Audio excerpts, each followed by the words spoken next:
Matthew chapter 18.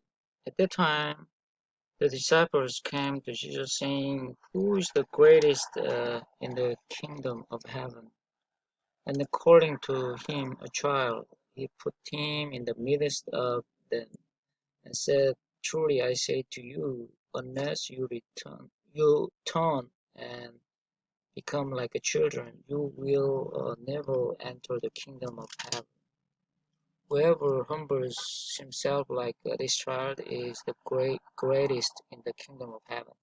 Whoever receives one such child in my name receives me. But whoever causes one of these little ones who believe in me to sin, it will be better for him to have a great millstone fastened around his neck and to be drowned in the depth of the sea. Woe to the world for temptation to sin, for it is necessary that temptations come, but woe to the one by whom the temptation comes. And if your hand or your foot causes you to sin, cut it up and throw it away.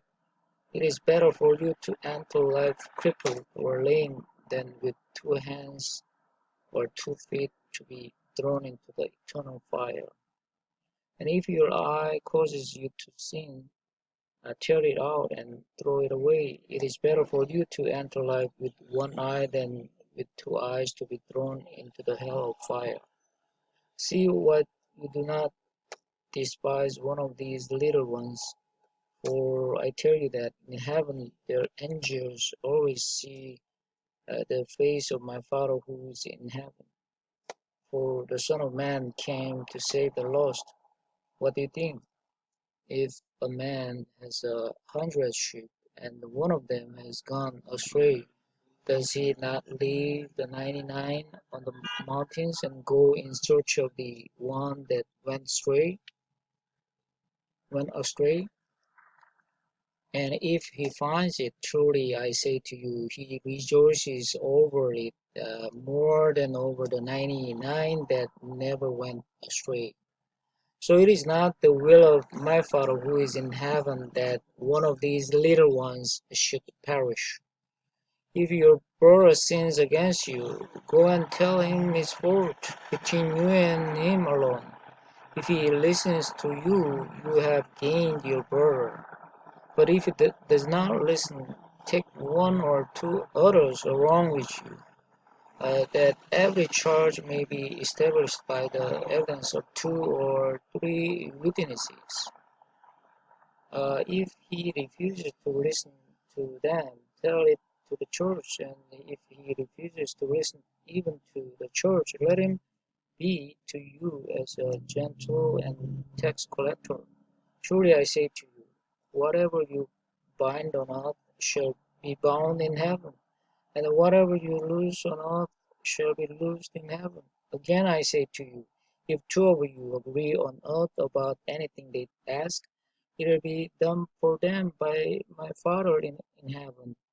For where 2 or 3 are gathered in my name, there am I among them. Then Peter came up and said to him, Lord, how often will my brother sin against me and I forgive him? As many as 7 times? Jesus said to him, I do not say to you 7 times, but 77 times.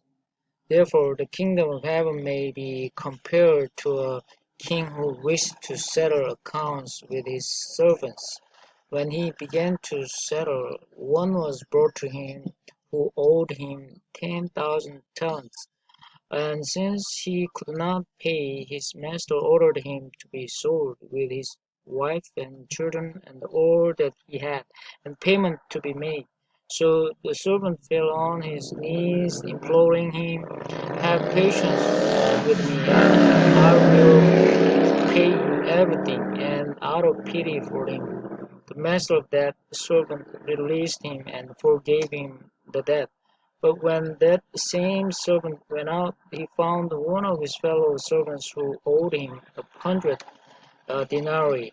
and seizing him, he began to choke him, saying, "Pay what you owe." So his fellow servant fell down and pleaded with him, "Have patience with me, and I will pay you." He refused and went and put him in prison until he should pay the debt. When his fellow servants saw what had taken place, they were greatly distressed, and they went and reported to their master all that had taken place. Then his master his master summoned him and said to him, "You wicked servant, I forgave you all that because you pleaded with me, and should not you have had mercy on your fellow servant as I had mercy on you?"